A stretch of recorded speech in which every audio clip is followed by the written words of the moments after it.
Hey, welcome to Tony's Timepiece Review. Today is Friday, March 23rd, 2017, and today we will be reviewing another Seiko. This is a Seiko SNZF17K1, also known as the Sea Urchin. And right now I am in Burbank, California on this beautiful day.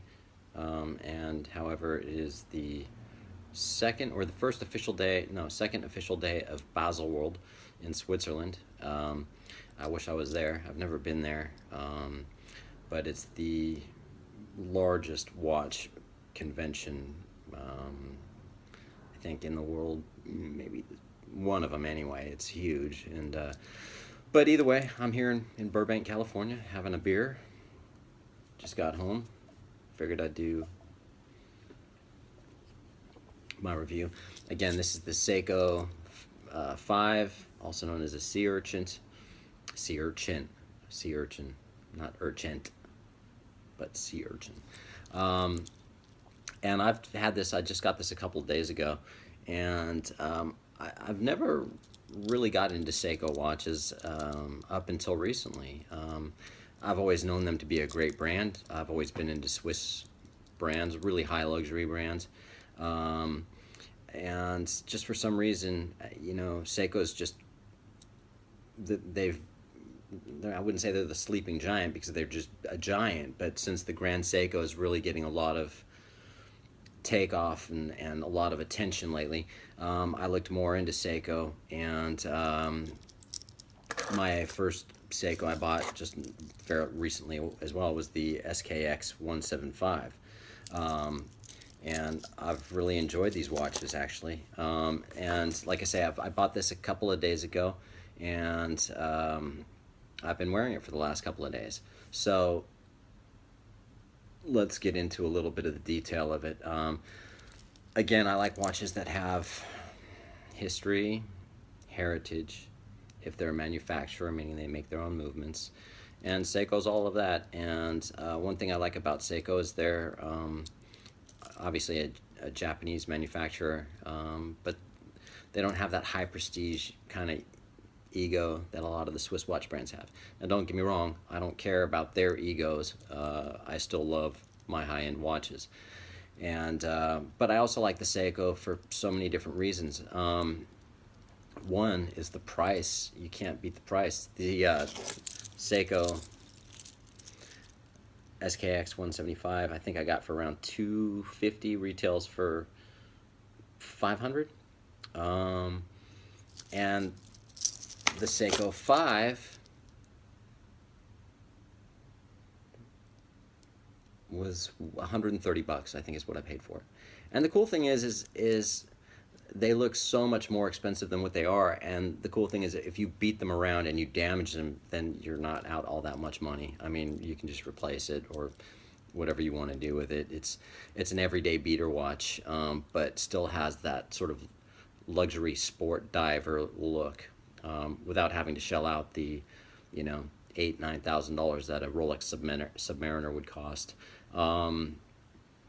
Granted, some Rolex enthusiasts that are just Rolex fanatics, and I know a couple of them, I would show something like this to them and go, what do you think? And it'd be like trying to, feed a vegan a pork chop dinner. It's like, whoa, shit, get that away from me. But, for the most part, it's a great watch. Seiko 5 has been around since 1963, so there's definitely the heritage there. Seiko, the brand's been around, obviously, a lot longer. This particular one has the 753X caliber movement, automatic. It's a non-hacking movement, meaning that when I pull the crown out, the second hand doesn't stop. It's not manual wind, mechanical like a lot of automatics, so it doesn't matter if you wind it, it's just not going to wind. It's all just based off of shaking the watch, your kinetic movement. Hard Lux crystal, which is Seiko's primary brand crystal. So 41 millimeter case, 13 millimeters in thickness. It's a brushed stainless steel band brushed stainless steel on the top, polished stainless steel on the sides, unidirectional bezel, which means it rotates only one direction, has about 38-40 hours power reserve, and it's 100 meters water resistance. So, you know, and it's who said it was a Bond on a budget, you know, like a James Bond on a budget. But it has that look. It's a nice watch. It's got some serious weight to it. The cool thing is on this, actually, I'll back up. When I got it, changing the bands on these things, I mean, taking links out of the strap is a pain in the ass because they're pins, they're friction pins. And even though I have the pin remover, I've broken the pin remover because you get stubborn pins and they're just sometimes hard to deal with. This one was relatively easy, but I initially took out too many. I took out 4 links as opposed to 3, but I ended up having to put another link back in, no big deal, and then adjusted it because the clasp has an adjustment on the clasp, so it's not so bad. The cool thing about this, as opposed to the SKX, I love the Jubilee bracelet on the SKX. I prefer a Jubilee bracelet. The bracelet's flimsy, but it's still very comfortable. But you can tell it's just not a good quality band. What makes this watch $100 more than this watch? Let me get into the band first on this. It's got an oyster style band. The quality of the band is far better than the Jubilee bracelet on the SKX. It feels solid. It doesn't feel hollow like it does on the SKX. However, I believe they are hollow. Even though they don't look hollow, they and feel hollow. I think they are. They do have they don't have solid end links. This has a pry apart here, and then a dual deployment button. Dual deployment, so release.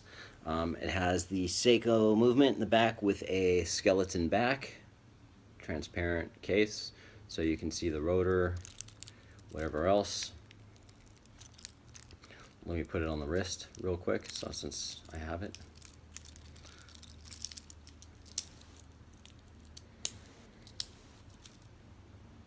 There we go. It's a really nice looking watch. Very comfortable.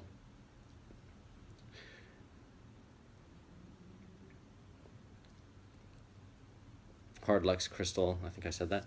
Again, pull up, dual button press, boom, you got it.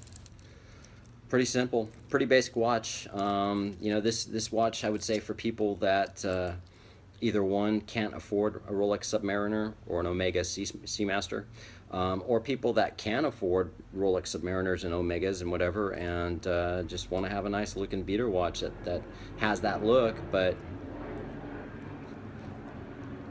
they don't want to spend the money, you know, and that's fine too. I mean, I have tons of high-end watches, but you know, so I'm drawn to the Seikos. I really like them. So, and then when you look at the SKX, you know, this is the 175 with the Pepsi bezel. I've already done a review on this, so I won't spend too much time on it. Difference is that this is 200 meters. It doesn't have the push button. It's a pry apart clasp. It has a solid back because this has 200 meters water resistance. It has a screw down crown to ensure that 200 meters water resistance, whereas this has a push-pull crown right there, not screw down, and 100 meters, which is still 330 feet. How they do that with just having a push-pull crown, you know, it's fair enough. But also they just have a see-through back. So having said all that, you know what, I like my Seikos. I'm enjoying them right now. I like wearing them.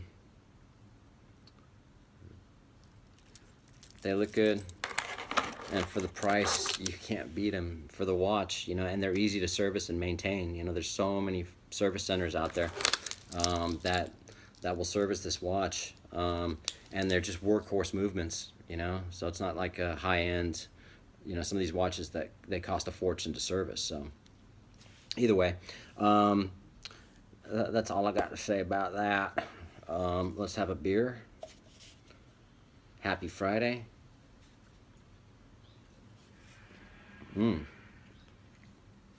It's been a long week. I needed that. So enjoy your weekend. Hope you enjoyed this episode of Tony's Timepiece Review. Take care.